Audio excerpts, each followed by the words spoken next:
নীলাম্বর তথাপি উত্তর দিতে পারিল না। অন্য মনস্কের মতো তাহার চুলগুলি লইয়া ধীরে ধীরে নাড়িতে লাগিল।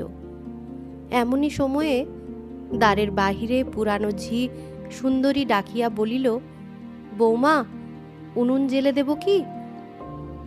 বিরাজ ধর্মর করিয়া উঠিয়া বসিয়া আঁচলে চোখ মুছিয়া বাহিরে আসিয়া দাঁড়াইল। সুন্দরী পুনরায় কহিল, উনুন জেলে দেব? বিরাজ অস্পষ্ট স্বরে বলিল, দে, তোদের জন্যে রাঁধতে হবে, আমি আর কিছু খাবো না। ঝি বড় গলায় নীলাম্বরকে শুনাইয়া বলিল, তুমি কি মা, তবে রাত্রিরে খাওয়া একেবারে ছেড়ে দিলে? না খেয়ে খেয়ে যে একেবারে আধখানি হয়ে গেলে। বিরাজ তাহার হাত ধরিয়া টানিয়া রান্নাঘরের দিকে লইয়া গেল। জ্বলন্ত উনুনের আলো বিরাজের মুখের উপর পড়িয়াছিল। অদূরে বসিয়া সুন্দরী হাঁ করিয়া সেই দিকে চাহিয়াছিল। হঠাৎ বলিল, সত্যি কথা মা, তোমার মতো রূপ আমি মানুষের কখনো দেখিনি। এত রূপ রাজা রাজরার ঘরেও নেই। বিরাজ তাহার দিকে মুখ ফিরাইয়া ঈষৎ বিরক্তভাবে বলিল, তুই রাজা রাজরার ঘরে খবর রাখিস? সুন্দরীর বয়স ৩৫-৩৬। রূপসী বলিয়া তাহারও একসময় খ্যাতি ছিল। সে খ্যাতি আজও সম্পূর্ণ লুপ্ত হয় নাই। সে বলিত, কবে তাহার বিবাহ হইয়াছিল, কবে বিধবা হইয়াছিল, কিছুই মনে পড়ে না। কিন্তু সধবার সৌভাগ্য হইতে একেবারে বঞ্চিত হয় নাই। তাহাদের গ্রাম কৃষ্ণপুরে এক সুখ্যাতিও তাহার ছিল। এখন হাসিয়া বলিল, রাজা রাজরার ঘরের খবর রাখি বই কি মা, না হলে সেদিন তাকে ঝাঁটা পেটা করতুম। এবার বিরাজ রীতিমতো রাগ করিল। বলিল, তুই যখন তখন ওই কথাই বলিস কেন সুন্দরী? তাদের যা খুশি বলেছে, তাতে তুই বা ঝাঁটা পেটা করবি কেন? আর আমাকেই বা না হোক শোনাবি কেন? উনি রাগী মানুষ, শুনলে কি বলবেন বলতো? সুন্দরী অপ্রতিভ হইয়া বলিল, বাবু শুনবেন কেন মা? এও কি একটা কথার মতো কথা? কথার মতো কথা নয়। সে কথা কি তুই আমাকে বুঝিয়ে বলবি? তাছাড়া যা হয়ে বয়ে চুকে শেষ হয়ে গেছে, সে কথা তোলবার দরকারই বা কি? সুন্দরী খপ করিয়া বলিল, কোথায় চুকে বুকে শেষ হয়েছে মা? কালও যে আমাকে ডাকিয়ে নিয়ে গিয়ে। বিরাজ রাগিয়া উঠিল। বলিল, তুই গেলি কেন? তুই আমার কাছে চাকরি করবি, আর যে ডাকবে তার কাছে ছুটে যাবি? তুই নিজে না বললি সেদিন তারা সব কলকাতায় চলে গেছেন? সুন্দরী বলল, সত্যি কথাই বলেছিলুম মা। মাস দুয়েক তারা চলে গিয়েছিলেন, আবার দেখছি সব এসেছেন। আর যাবার কথা যদি বললে মা, পিয়াদা ডাকতে এলে না বলি কি করে? তারা এমুল্লুকের জমিদার, আমরা দুঃখী প্রজা, হুকুম অমান্যি করি কি ভরসায়? বিরাজ ক্ষণকাল চাহিয়া থাকিয়া কহিল, তারা এমুল্লুকের জমিদার নাকি? সুন্দরী সহাস্যে বলিল, হাঁ মা, এ মহলটা তারাই কিনেছেন। বাবু তাঁবু খাটিয়া আছেন। তা সত্যি মা, রাজপুত্তুর তো রাজপুত্তুর, কিবা মুখ চোখের। বিরাজ সহসা থামাইয়া দিয়া বলিল, থাম থাম, চুপ কর, ওসব কথা তোকে জিজ্ঞেস করিনি। কি তোকে বললে তাই বল। সুন্দরী এবার মনে মনে বিরক্ত হইল, কিন্তু সে ভাব গোপন করিয়া ক্ষুব্ধ স্বরে বলিল, কি কথা আর হবে মা, কেবল তোমারই কথা। বিরাজ হ্যাঁ বলিয়া চুপ করিয়া রহিল। এইবার কথাটা বুঝাইয়া বলি, বছর ২ পূর্বে এই মহালটা কলিকাতার এক জমিদারের হস্তগত হয়। তাহার ছোট ছেলে রাজেন্দ্র কুমার অতিশয় অসচ্চরিত্র এবং দুর্দান্ত। পিতা তাহাকে কাজকর্মে কতকটা শিক্ষিত ও সংযত করিতে এবং বিশেষ করিয়া কলিকাতা হইতে বহিষ্কৃত করিবার অভিপ্রায়ে কাছাকাছি কোনো একটা মহালে প্রেরণ করিতে চাহেন। গত বৎসর সে এইখানে আসে। রীতিমতো কাছারি বাটি না থাকায় সে সপ্তগ্রামের পরপারে গ্র্যান্ড ট্যাঙ্ক রোডের ধারে একটা আম বাগানে তাঁবু ফেলিয়া বাস করিতেছিল। আসিয়া অবধি একটি দিনের জন্যেও সে কাজকর্ম শিখিবার ধার দিয়া চলে না। পাখি শিকার করিতে ভালোবাসিত। হুইস্কির ফ্লাক্স পিঠে বাঁধিয়া বন্দুক ও 4-5টা কুকুর লইয়া সমস্ত দিন নদীর ধারে বনে বনে পাখি মারিয়া বেড়াইত। এই অবস্থায় মাস 6 পূর্বে একদিন সন্ধ্যার প্রাক্কালে গোধূলির স্বর্ণাভামণ্ডিত সিক্ত বসনা বিরাজের উপর তাহার চক্ষু পড়ে।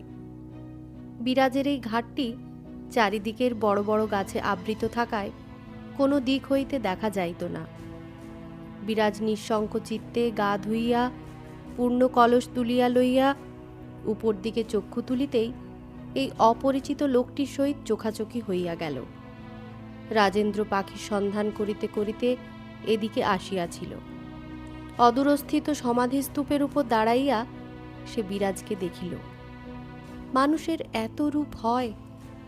সহসা এ কথাটা যেন সে বিশ্বাস করিতে পারিল না, কিন্তু আর সে চোখ ফিরাইতেও পারিল না।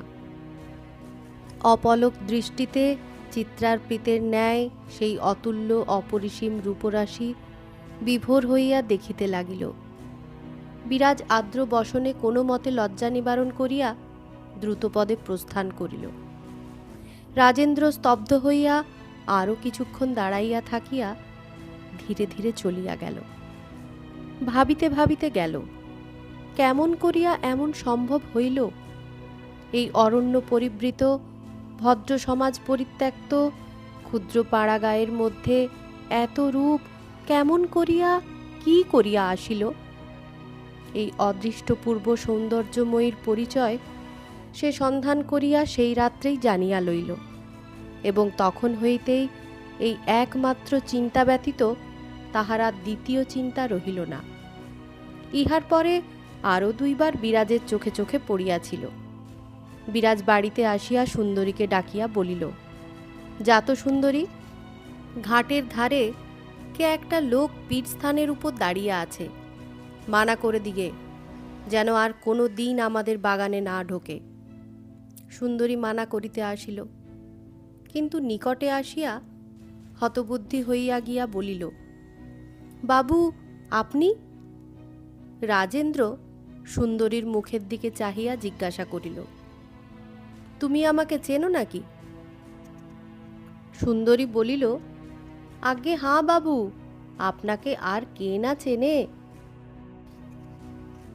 আমি কোথায় থাকি জানো? সুন্দরী কহিল, জানি। রাজেন্দ্র বলিল, আজ একবার ওখানে আসতে পারো? সুন্দরী সলজ্জ হাস্যে মুখ নিচু করিয়া আস্তে আস্তে জিজ্ঞাসা করিল, কেন বাবু? দরকার আছে, একবার যেও বলিয়া রাজেন্দ্র বন্দুক কাঁধে তুলিয়া চলিয়া গেল। ইহার পর অনেকবার সুন্দরী গোপনে ও নিভৃতে ওপারের জমিদারি কাছারিতে গিয়াছে। অনেক কথা বিরাজের সমক্ষে উত্থাপন করিতে সাহস করে নাই। সুন্দরী নির্বোধ ছিল না, সে বিরাজ বউকে চিনিত। বাহির হইতে এই বধূটিকে যতই মধুর এবং কোমল দেখাক না কেন, ভিতরের প্রকৃতি যে তাহার উগ্র এবং পাথরের মতো কঠিন ছিল, সুন্দরী তাহা ঠিক জানিত। বিরাজের দেহে আরও একটা বস্তু ছিল, সে তাহার অপরিমেয় সাহস। তা সে মানুষ বলেই হোক আর সাপখোপ ভূতপ্রেতই হোক, ভয় কাহাকে বলে ইহা সে একেবারেই জানিত না। সুন্দরী কতকটা সে কারণেও এতদিন তাহার মুখ খুলিতে পারে নাই। বিরাজ উনুনের কাষ্ঠটা ঠেলিয়া দিয়া ফিরিয়া চাহিয়া বলিল, আচ্ছা সুন্দরী, তুই তো অনেকবার সেখানে গিয়েছিস, এসেছিস, অনেক কথাও কয়েছিস, কিন্তু আমাকে তো একটি কথাও বলিসনি। সুন্দরী প্রথমটা কিছু হতবুদ্ধি হইয়া গেল, কিন্তু পরক্ষণেই সামলাইয়া লইয়া কহিল, কে তোমাকে বললে মা? আমি অনেক কথা কয়ে এসেছি। বিরাজ বলিল, কেউ বলেনি, আমি নিজেই জানি। আমার কপালের পেছনে আরো দুটো চোখ কান আছে। বলি, কাল ক টাকা বকশিস নিয়ে এলি? 10 টাকা? সুন্দরী বিস্ময়ে অবাক হইয়া গেল। তাহার মুখের উপরে একটা পাণ্ডুর ছায়া পড়িল। উনুনের অস্পষ্ট আলোকেও বিরাজ তাহা দেখিল, এবং সে যে কথা খুঁজিয়া পাইতেছিল না তাহাও বুঝিল। ঈষৎ হাসিয়া বলিল, সুন্দরী, তোর বুকের পাটা এত বড় হবে না যে তুই আমার কাছে মুখ খুলবি। কিন্তু কেন মিছে আনাগোনা করে টাকা খেয়ে শেষে বড় লোকের কোপে পড়বি? কাল থেকে এ বাড়িতে আর ঢুকিস নে। তোর হাতের জল পায়ে ঢালতেও আমার ঘেন্না করে। এতদিন তোর সব কথা জানতুম না, দুদিন আগে তাও শুনেছি। কিন্তু যা, আঁচলে যে 10 টাকার নোট বাঁধা আছে ফিরিয়ে দিয়ে দুঃখী মানুষ দুঃখ ধান্দা করে খেগে। নিজে বয়সকালে যা করেছিস সে তো আর ফিরবে না, কিন্তু আর 5 জনের সর্বনাশ করতে যাস নে। সুন্দরী কি একটা বলিতে চাহিল, কিন্তু তাহার জিভ মুখের মধ্যে আড়ষ্ট হইয়া রহিল। বিরাজ তাহাও দেখিল। দেখিয়া বলিল, মিথ্যে কথা বলে আর কি হবে? এসব কথা আমি কাউকে বলবো না। তোর আঁচলে বাঁধা নোট কোথা থেকে এলো সে কথা আমি আগে বুঝিনি, কিন্তু এখন সব বুঝতে পারছি। যা, আজ থেকে তোকে আমি জবাব দিলুম, কাল আর আমার বাড়ি ঢুকিস নে। এ কি কথা? নিদারুণ বিস্ময়ে সুন্দরী বাকশূন্য হইয়া বসিয়া রহিল। এ বাটিতে তাহার কাজ গেল। এমন অসম্ভব কথা সে মনের মধ্যে ঠিকমতো গ্রহণ করিতেও পারিল না। সে যে অনেক দিনের দাসী, সে বিরাজের বিবাহ দিয়াছে, হরিমতিকে মানুষ করিয়াছে, গৃহিণীর সহিত তীর্থ দর্শন করিয়া আসিয়াছে। সেও যে এ বাটির একজন। আজ তাহাকেই বিরাজ বউ বাটিতে প্রবেশ করতে নিষেধ করিল। ক্ষোভ এবং অভিমান তাহার কণ্ঠ পর্যন্ত ঠেলিয়া উঠিল। এক মুহূর্তে বড় রকমের জবাবদিহি, কত রকমের কথা তাহার জিহ্বাগ্রে পর্যন্ত ছুটিয়া আসিল, কিন্তু মুখ দিয়া একটি শব্দও করিতে পারিল না। বিহ্বলের মতো চাহিয়া রহিল। বিরাজ মনে মনে সমস্ত বুঝিল, কিন্তু সেও কথা কহিল না। মুখ ফিরাইয়া দেখিল হাঁড়ির জল কমিয়া গিয়াছে। অদূরে একটা পিত্তলের কলসিতে জল ছিল। ঘটি লইয়া তাহার কাছে আসিল, কিন্তু কি ভাবিয়া এক মুহূর্ত স্থির হইয়া থাকিয়া ঘটিটা রাখিয়া দিয়া বলিল, না, তোর হাতের জল ছুলে ওর অকল্যাণ হবে। তুই ওই হাত দিয়ে টাকা নিয়েছিস। সুন্দরী এ তিরস্কারেও উত্তর দিতে পারিল না। বিরাজ আর একটা প্রদীপ জ্বালিয়া কলসিটা তুলিয়া লইয়া এই রাত্রে সূচিভেদ্য অন্ধকার আমবাগানের ভিতর দিয়া একা নদীতে জল আনিতে চলিয়া গেল। বিরাজ চলিয়া গেল। সুন্দরীর একবার মনে হইল সেও পিছনে যায়, কিন্তু সেই অন্ধকারে সংকীর্ণ বনপথ, চারিদিকের প্রাচীর, সপ্তগ্রামের জানা অজানা সমাধিস্তূপ, ওই পুরাতন বটবৃক্ষ, সমস্ত দৃশ্যটা তাহার মনের মধ্যে উদিত হইবা মাত্রই তাহার সর্বদেহ কণ্টকিত হইয়া চুল পর্যন্ত শিহরিয়া উঠিল।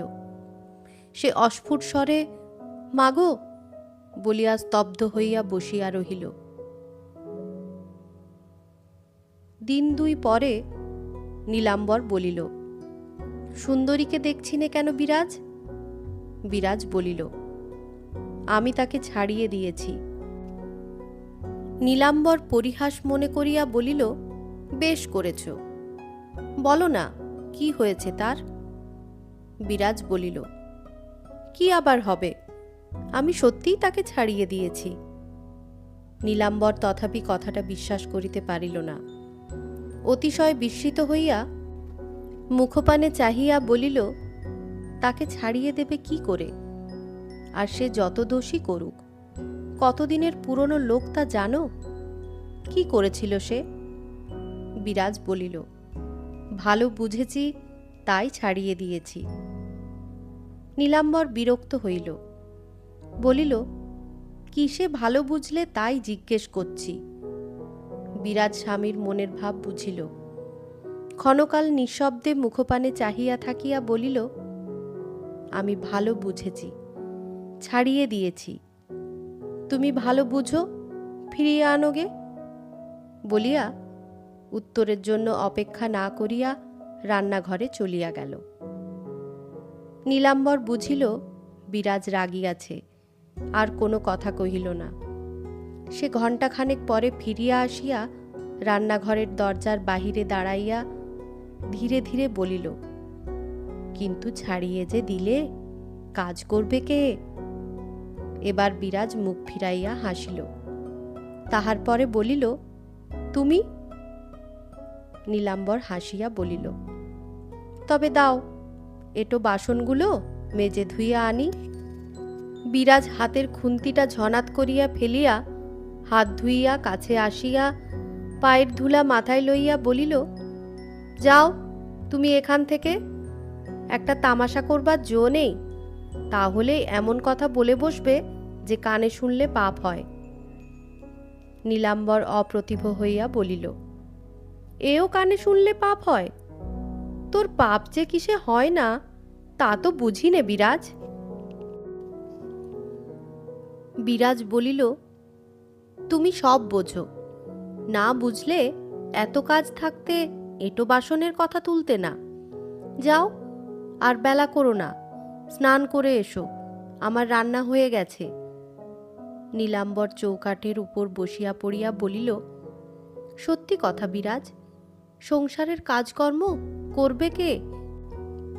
বিরাজ চোখ তুলিয়া বলিল, কাজ আবার কোথায়?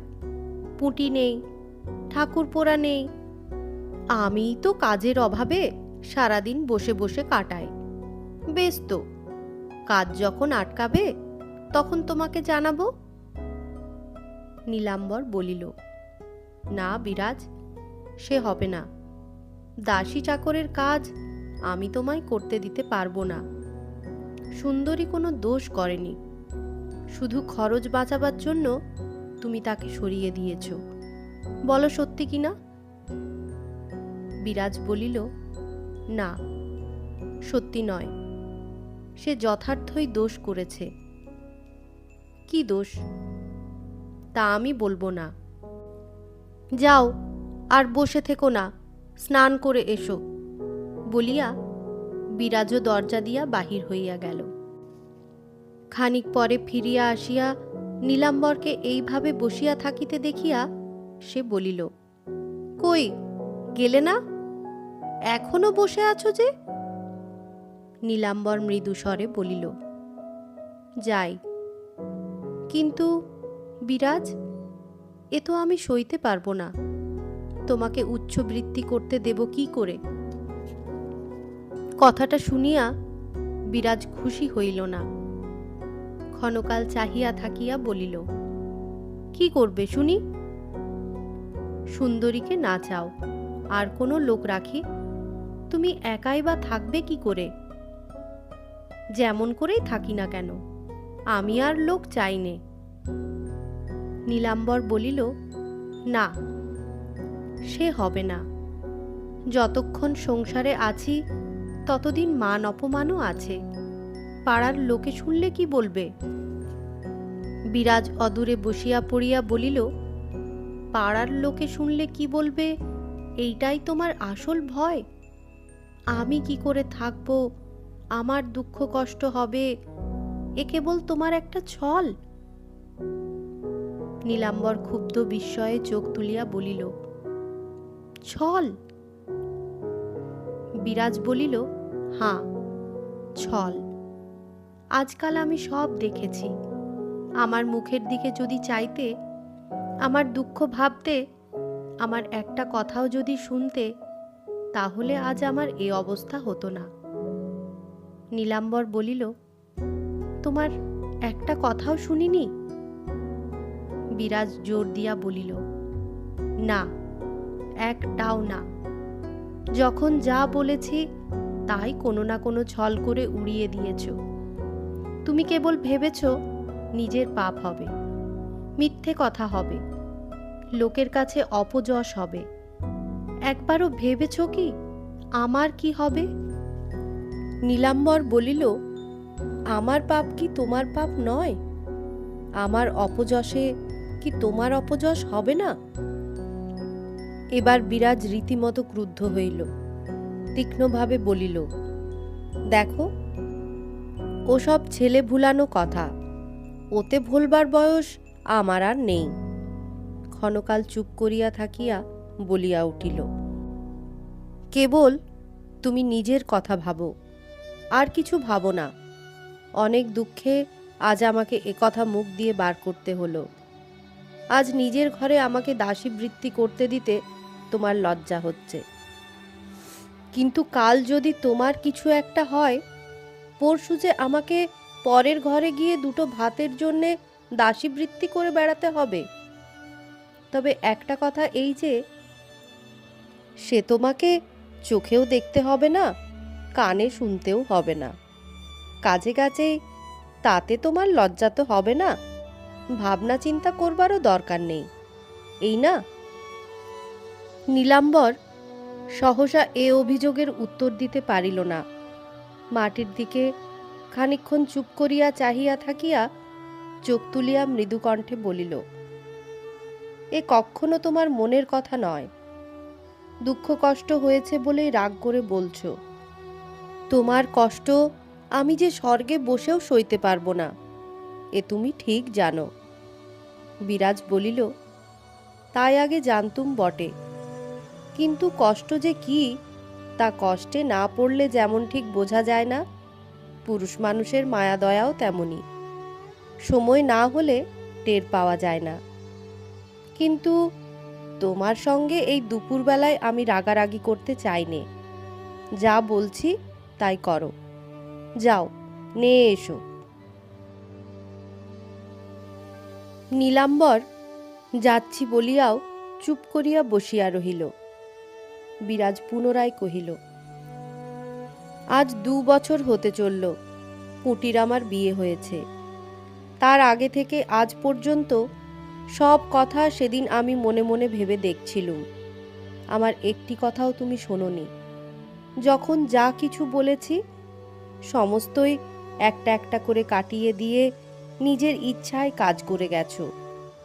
লোকে বাড়ির দাসী চাকরেরও একটা কথা রাখে, কিন্তু তুমি তাও আমার রাখনি। নীলাম্বর কি একটা বলিবার উপক্রম করিতেই বিরাজ বাধা দিয়া বলিয়া উঠিল, না না, তোমার সঙ্গে তর্ক করব না। কত বড় ঘেন্নায় যে আমি ইষ্টি দেবতার নাম করে দিব্যি করেছি, তোমাকে আর একটি কথাও বলতে যাব না। সে কথা তুমি শুনতেও পেতে না, আজ যদি না কথায় কথায় উঠে পড়তো। এখন হয়তো তোমার মনে পড়বে না, কিন্তু ছেলেবেলায় একদিন আমি মাথার ব্যথায় ঘুমিয়ে পড়ি। তোমাকে দোর খুলে দিতে দেরি হয়েছিল বলে মারতে উঠেছিলে। আমার অসুখের কথা বিশ্বাস করনি। সেই দিন থেকে দিব্যি করেছিলুম, অসুখের কথা তোমাকে আর জানাবো না। আজ পর্যন্ত সে দিব্যি ভাঙিনি। নীলাম্বর মুখ তুলিতেই দুজনের চোখাচোখি হইয়া গেল। সে সহসা উঠিয়া আসিয়া বিরাজের হাত দুটি ধরিয়া ফেলিয়া উদ্বিগ্ন স্বরে বলিয়া উঠিল, সে হবে না বিরাজ, কখনো তোমার দেহ ভালো নেই। কি অসুখ হয়েছে বলো, বলতেই হবে। বিরাজ ধীরে ধীরে হাত ছাড়াইবার চেষ্টা করিয়া বলিল, ছাড়ো, লাগছে। লাগুক, বলো কি হয়েছে। বিরাজ শুষ্ক মুখে একটুখানি হাসিয়া বলিল, কই, কিছুই তো হয়নি, বেশ আছি। নীলাম্বর অবিশ্বাস করিয়া বলিল, না, কিছুতেই তুমি বেশ নেই। না হলে কখনো তুমি সেই কত বৎসরের পুরনো কথা তুলে আমার মনে কষ্ট দিতে না, বিশেষ যার জন্যে কতদিন কত মাপ চেয়েছি। আচ্ছা, আর কোনোদিন বলবো না বলিয়া বিরাজ নিজেকে মুক্ত করিয়া ঈষৎ সরিয়া বসিল। নীলাম্বর তাহার কথার অর্থ বুঝিল, কিন্তু আর কিছু বলিল না। তারপর মিনিট 2-3 চুপ করিয়া বসিয়া থাকিয়া উঠিয়া গেল। রাত্রে প্রদীপের আলোকে বসিয়া বিরাজ চিঠি লিখিতেছিল। নীলাম্বর খাটের উপর শুইয়া নিঃশব্দে তাহাই দেখিতেছিল। দেখিতে দেখিতে সহসা বলিয়া উঠিল, এ জন্মে তোমার তো দোষ অপরাধ শত্রুতেও দিতে পারে না, কিন্তু তোমার পূর্বজন্মের পাপ ছিল, না হলে কিছুতেই এমন হতো না। বিরাজ মুখ তুলিয়া জিজ্ঞাসা করিল, কি হতো না? নীলাম্বর কহিল, তোমার সমস্ত দেহ মন ভগবান রাজরানীর উপযুক্ত করে গড়েছিলেন, কিন্তু কিন্তু কি? নীলাম্বর চুপ করিয়া রহিল। বিরাজ এক মুহূর্ত উত্তরের আশায় থাকিয়া রুক্ষস্বরে বলিল, এ খবর কখন তোমাকে ভগবান দিয়ে গেলেন? নীলাম্বর কহিল, চোখ কান থাকলে ভগবান সকলকেই খবর দেন। বিরাজ হুম বলিয়া চিঠি লিখিতে লাগিল। নীলাম্বর ক্ষণকাল মৌন থাকিয়া বলিল, তখন বলছিলে আমি কোনো কথা তোমার শুনিনে, হয়তো তাই সত্যি, কিন্তু তা কি শুধু একলা আমারই দোষ? বিরাজ আবার মুখ তুলিয়া চাহিল, বলিল, বেশ তো, আমার দোষটাই দেখিয়ে দাও। নীলাম্বর বলিল, তোমার দোষ দেখাতে পারবো না, কিন্তু আজ একটা সত্যি কথা বলবো। তুমি নিজের সঙ্গে অপরের তুলনা করেই দেখো, কিন্তু এটা তো একবার ভেবে দেখো না, তোমার মতো কটা মেয়ে মানুষ এমন নির্গুণ মূর্খের হাতে পড়ে? এইটাই তোমার পূর্বজন্মের পাপ, নইলে তোমার তো দুঃখ কষ্ট সহ্য করবার কথা নয়। বিরাজ নিঃশব্দে চিঠি লিখিতে লাগিল। বোধ করি সে মনে করিল ইহার জবাব দিবে না, কিন্তু থাকিতে পারিল না। মুখ ফিরাইয়া জিজ্ঞাসা করিল, তুমি কি মনে করো? এই সব কথা শুনে আমি খুশি হই? কি সব কথা? বিরাজ বলিল, এই যেমন রাজরানী হতে পারতুম, শুধু তোমার হাতে পড়েই এমন হয়েছি, এই সব মনে করো। এ শুনলে আমার ভারী আহ্লাদ হয়। না, যে বলে তার মুখ দেখতে ইচ্ছে করে। নীলাম্বর দেখিল বিরাজ অত্যন্ত রাগিয়া গিয়াছে। ব্যাপারটা এইরূপ হইয়া দাঁড়াইবে সে আশা করে নাই, তাই মনে মনে সংকুচিত এবং কুণ্ঠিত হইয়া পড়িল। কিন্তু কি বলিয়া প্রসন্ন করিবে সহসা তাহাও ভাবিয়া পাইল না। বিরাজ বলিল, রূপ রূপ রূপ, শুনে শুনে কান আমার ভোঁতা হয়ে গেল। আর যারা বলে তাদের না হয় এইটাই সবচেয়ে বেশি চোখে পড়ে, কিন্তু তুমি স্বামী, এতটুকু বয়স থেকে তোমাকে ধরে এত বড় হয়েছি, তুমিও কি এর বেশি আমার আর কিছু দেখো না? এইটাই কি আমার সবচেয়ে বড় বস্তু? তুমি কি বলে এ কথা মুখে আনো? আমি কি রূপের ব্যবসা করি, না এই দিয়ে তোমাকে ভুলিয়ে রাখতে চাই? নীলাম্বর অত্যন্ত ভয় পাইয়া থতমত খাইয়া বলিতে গেল, না না। বিরাজ কথার মাঝেই বলিয়া উঠিল, ঠিক তাই, সেই জন্যেই একদিন জিজ্ঞেস করেছিলুম আমি কালো কুৎসিত হলে ভালো বাঁচতে কিনা, মনে পড়ে? নীলাম্বর ঘাড় নাড়িয়া বলিল, পড়ে, কিন্তু তুমিই তো তখন বলেছিলে।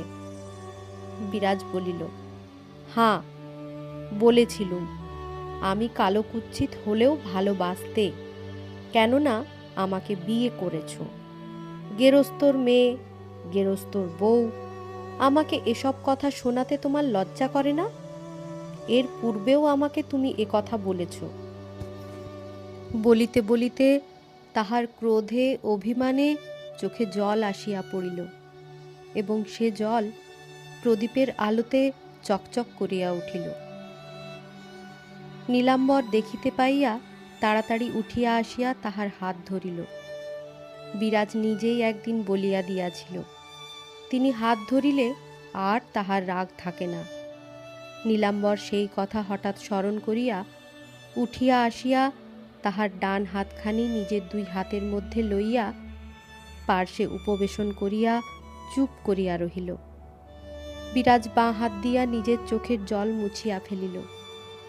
সেই রাত্রে বহুক্ষণ পর্যন্ত উভয়েই নিঃশব্দে জাগিয়াছিল। এক সময়ে নীলাম্বর সহসা স্ত্রীর দিকে মুখ ফিরাইয়া মৃদুকণ্ঠে বলিল, আজ কেন অত রাগ বিরাজ? বিরাজ জবাব দিল, কেন তুমি ওসব কথা বললে? নীলাম্বর বলিল, আমি তো মন্দ কথা বলিনি।